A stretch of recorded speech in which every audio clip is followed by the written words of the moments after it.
Actually, I'm also curious about what is a leadership, because in China we don't talk about leadership. We talk about your career develop and your study, your job in university. My major is international business, so I wanted to learn about other countries' culture.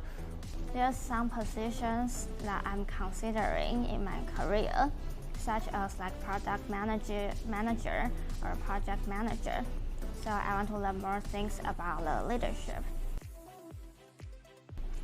Royal Rose is really beautiful. You got forest, beach, garden, even castle. Yeah, it's like you can study in the forest, and when you get tired, you can go to the beach.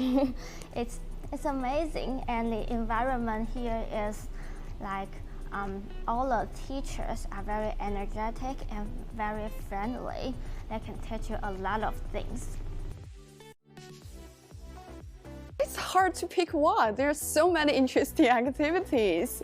But if I need to pick one, I think it's wild play. It's an outdoor activity. It's my first time to jump through the tree, and it's so high. I'm so nervous. When I live in Japan, I don't have enough time to talk with a native speaker, so in English.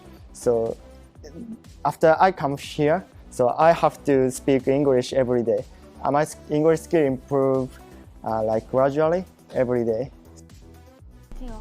I think it's for anyone, and if they don't know what they are going to do in the future, they can come here to a little bit self-discover, to knowing more about yourself and knowing how you can do in a team, what you like to do, what you're able to do in a team.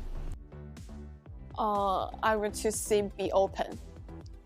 Be open to everything. You will find a totally different culture. Your food culture, your communication, and your lifestyle is also different. So just be open to accept everything.